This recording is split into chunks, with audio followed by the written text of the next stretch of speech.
নিবিচাৰো, অবৈধ অমানৱিক উচ্ছেদ কৰাটো নিবিচাৰো। কিন্তু আজি উৰিয়াম ঘাটত কিয় বাছি বাছি সংখ্যালঘুক নোটিছ দিয়া হ'ল?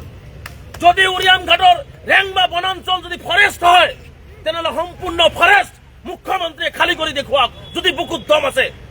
ৰেংবা বনাঞ্চল আজিও ৰেংবা বনাঞ্চলত বিজেপিৰ অট্টালিকা তুলি থৈ দিছে, সেই অট্টালিকাত তেওঁলোকে বুলডোজাৰ চলাব সাহস কৰা নাই। বিজেপিৰ কাৰ্যালয় আছে ৰেংবা বনাঞ্চলত, নিজৰ কাৰ্যালয় বনাই থাকিব পাৰে আৰু মানুহ য'ত জীৱন নিৰ্বাহ কৰিব, বাচি থাকিব, সেইসকল মানুহক উচ্ছেদ কৰিব। উৰিয়াম ঘাটত 1978 চনত গোলাপ বৰবৰাৰ চৰকাৰৰ দিনত এইসকল মানুহক নাগালেণ্ড বৰ্ডাৰ পহৰা দিবৰ কাৰণে লৈ যোৱা হৈছিলে। এনে খোজকাঢ়ি যোৱা নাছিলে, চৰকাৰীভাৱে তেওঁলোকক খাদ্য দিয়া হৈছিলে কেম্পত। সেই ৰচিদো আমাৰ হাতত আছে, সেই ডকুমেণ্টছ আমাৰ হাতত আছে। আজি 70-80 বছৰ হ'ল, আজি অসম নাগালেণ্ড সীমান্ত পহৰা দিয়া মানুহখিনিক আজি বুলডোজাৰ চলাই তেওঁলোকে উচ্ছেদ কৰি দিব। এইটো কেতিয়াবা হ'ব পাৰে নেকি? তাতো আকৌ বাছি বাছি যে ক'ত মুছলমান আছে, ক'ত অমুক আছে, ক'ত তমুক আছে। এইবোৰ নীতি কিহৰ?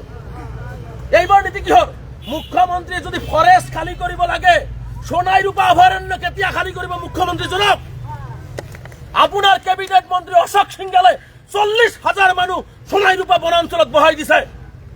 সেইবোৰ কেতিয়া উচ্ছেদ হ'ব মুখ্যমন্ত্ৰী ডাঙৰীয়া? অসমৰ ৰাইজে জানিব বিচাৰিছে আপোনাৰ পৰা, কেতিয়া উচ্ছেদ হ'ব?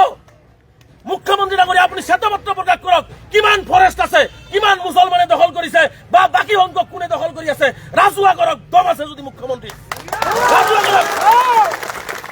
কিন্তু নাই, দম নাই মুখ্যমন্ত্ৰী। তেওঁৰ কথা হৈছে যে সব টাৰ্গেট হিন্দু মানুহখিনিক সন্তুষ্ট কৰিবৰ কাৰণে। হিন্দু মানুহে বুজি পাইছে এইটো যে তেওঁৰ 26ৰ বৈতাৰণি পাৰ কৰিবৰ কাৰণে তেওঁ যে কম্পমান হৈছে, তেওঁৰ চকীখন থাকিবনে নাই, তেওঁৰ চকীখন কোনে ল'ব, তেওঁ মুখ্যমন্ত্ৰী থাকিবনে নাই, এই যে তেওঁৰ সপোন যে বাস্তৱ হ'বনে নাই, এইবোৰ ভাবি ভাবি আজি সাধাৰণ দুখীয়া শ্ৰেণীৰ মানুহক আপুনি বুলডোজাৰ চলাই আছে।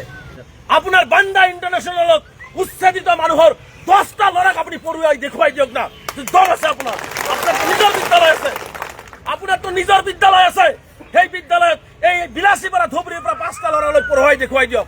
মুখেদি ক'ব এটা আৰু কৰিব এটা, এই ধৰণৰ চৰিত্ৰ তেওঁলোকৰ।